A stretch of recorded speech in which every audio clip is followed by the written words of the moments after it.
this video, we're going to finally get some timing put on this thing. And here it is, all laid out on the table. Let's dig in.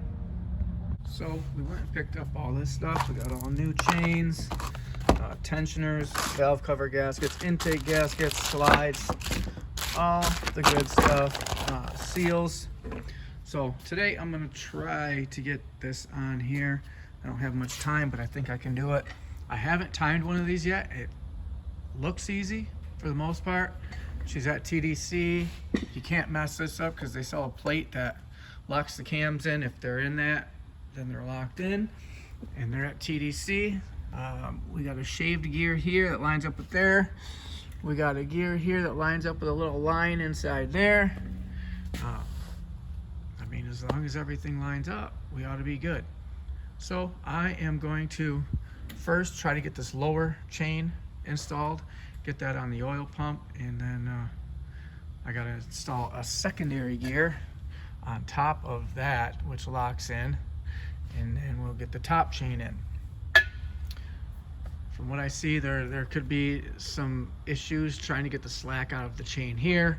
I don't know. I will see if I can figure it out, and if I have issues, I'll let you know what they are. I went ahead and bought a whole new bolt kit with a bunch of new studs and whatnot on it, so we can replace this. I think I'll reuse these ones. They look good. So yeah, get her done.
Geez, would you just look at it?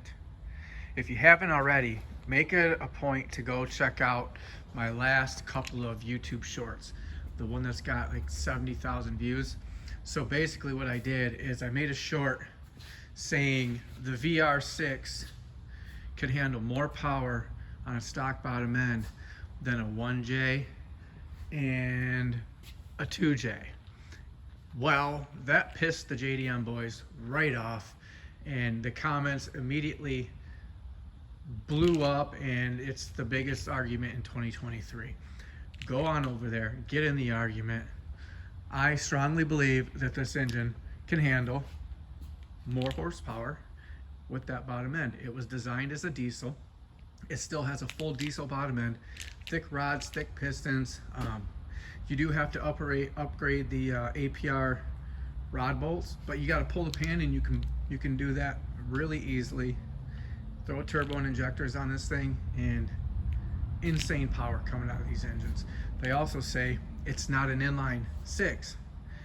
To me, it's more of an inline six. It's got one head Of course, the cylinders are staggered. Obviously, what would you do if you had to shorten of inline six up? You would stagger the holes.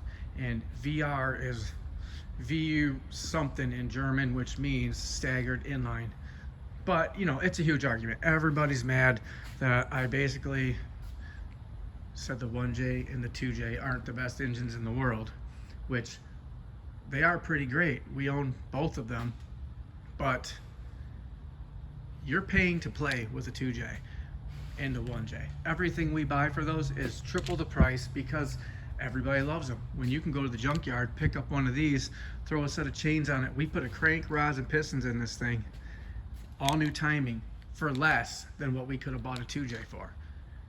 Now, if we were to put a turbo on this thing, put some injectors on this thing with a tune, we could easily get 400 or 500 horsepower just like that. And this engine fits in everything.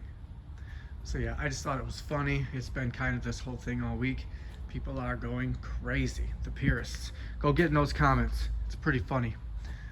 So we've made it this far, and it's kind of hard because I've never done this before, and you know, there's a lot of different arms and a lot of different size bolts.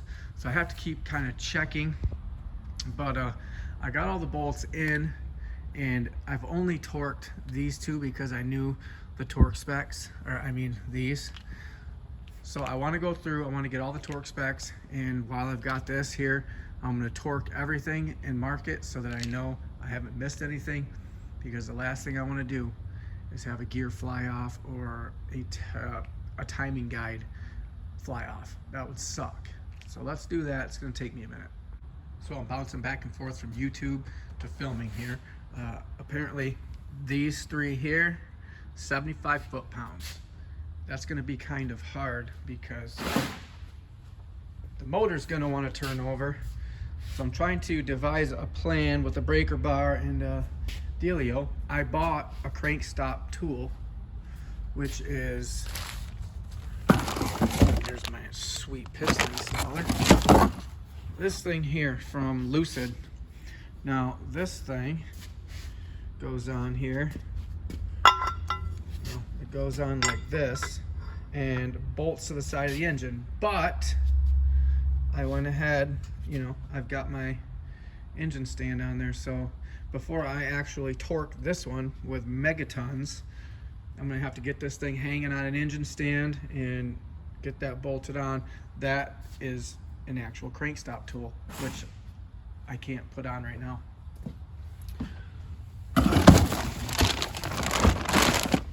So that leaves us with setting something up like this. I'm gonna try to get this breaker bar set up so I can torque those to 75 foot-pounds without turning the engine over. I thought this was a metal plate when I got it. It's not. That's not gonna hold 75 foot-pounds. What I am gonna do though is trace this out on metal, and I'm gonna make my own, because I spent way too much for that plastic one. All right, I'm gonna put you on the stand.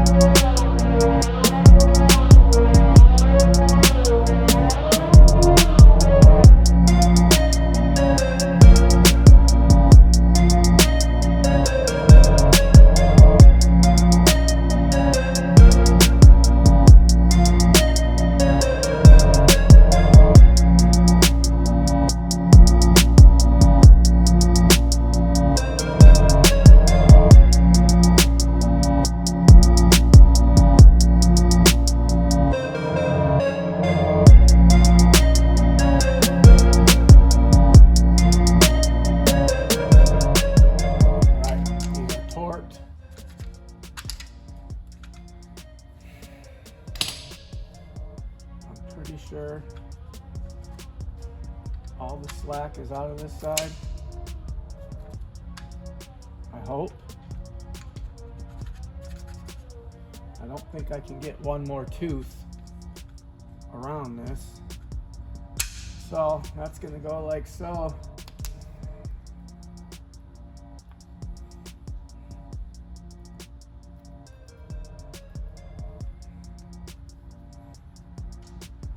Need to find this, this, and this. All right, apparently these ones here are 20 Newton meters.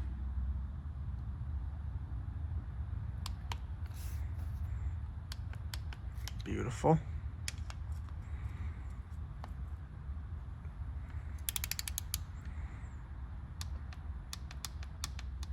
Nice crisp clicks.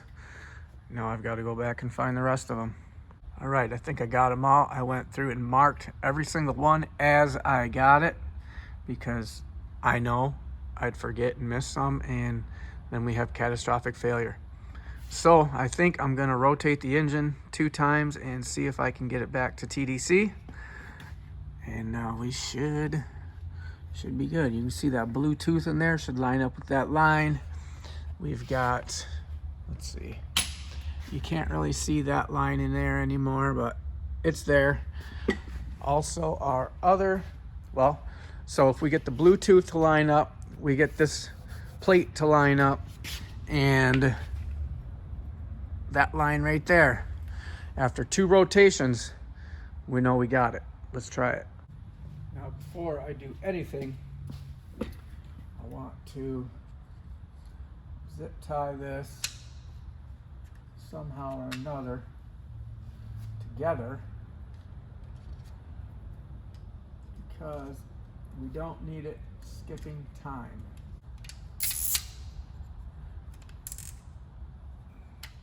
I was trying to torque this. I was supposed to be squeezing this, and it wanted to jump a tooth. So I don't want to mess up my head gasket here. All right, voila, that's gonna hold that. We can rotate this thing twice.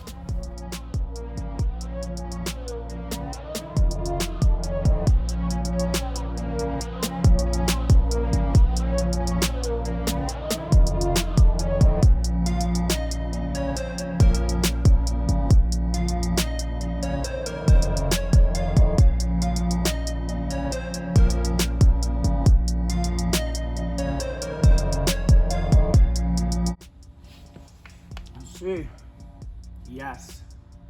Okay, try the cam plate. Yes. All right, we did it. I think we got it. So I rotated it twice, and we can see our TDC tooth is dead on. I don't believe this sprocket follows that same, because you can see it's pointing exactly down when, you know, in the beginning it was up. I don't think that follows suit. You can see we're on the mark there, and my spacer plate went right in. You can see the cams line right up. So finally, we've got the head on, we've got it timed. Now we can move forward with covers. Someone had mentioned you're always supposed to put the oil pan on last, which I completely understand what they're saying, that I won't get a 100% tight oil-free seal. But people change these chains in the cars and they don't remove that oil pan. So hopefully we can get this in here somewhat nicely. I'm going to take the seal out of the cover so that I can put the seal on there, get a good bond here, brake clean all this, and then I'll put the seal on. So I'm not trying to fight that seal, and that should help me. So I'm going to start putting covers on.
starting to look like an engine again. I think I got a good seal on there. Especially these corners. That's where I really, really want it. There and along this bottom in that corner there. Everything else looks amazing. It splooged out perfectly. So I think we're good there. I'm going to try to put this seal in real quick. It's a special seal that you don't lube. Who knows? But I've got a huge socket here, ready to throw it in. And it came with this thing, which I have no clue what that is. So I'll do some research and figure that out. So apparently this is some special seal. Comes with this little guide, slides right on. I don't know.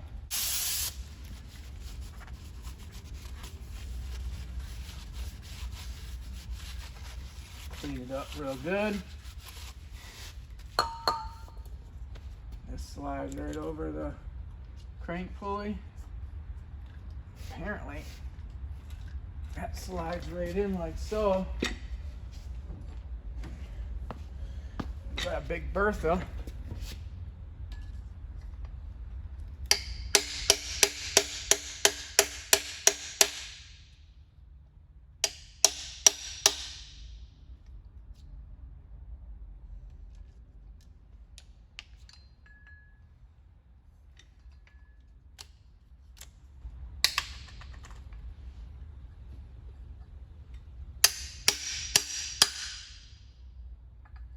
I just put it in flush, not too sure.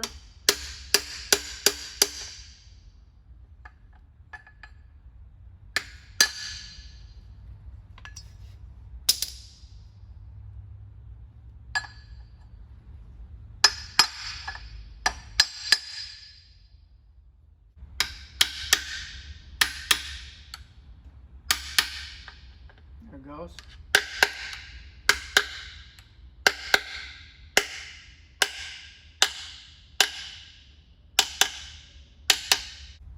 Rear main seal is in. What's this one for? That doesn't go in there, does it? That can't go in there. That's gotta be a... Where in the hell does this one go? I don't know. But we've got the rear main seal on. We are all sealed up. I want to start getting some oil running down this chain. I want to get this upper cover on here. I need to get this tensioner out. Good thing they sent me new one. This thing is like plastic. That's the seal that goes in there. We got another one of those. I'm gonna clean this up, get her all lubed up and gooped up. Hopefully get this on and we will be down to the valve cover. And we're making headway. We should be putting this thing in the car soon. Man, is it good to see the engine looking like an engine again. It's been quite the process. I think we're getting close. It's looking good. Covers are on. I'm really hoping I got good coverage in the corners. It oozed out. I think it's gonna cover good. I'm not too sure. I don't want any oil leaks. So this side of the engine is done. I've got to, I think I'm gonna put the valve cover on it next video, get it hanging, torque that, and then it's putting mounts back on, mounting the tranny, and throwing it in the car. If you made it this far in the video, I appreciate you watching. If you want to see this run, the 1J run, the Evo run, the one big turbo 1.8T Passat run, we've got the closed deck Subaru. Got lots of projects. So hopefully we'll get some of them done, get them running good, running fast. Peace. I swear to God they all let me down. I always fought just to wear the crown. Who were all taught they deserve an ounce. It's only worth it if you work for it. It's only worth it if you work for it. I won't stop till they hear me now. I won't stop till I wear the crown.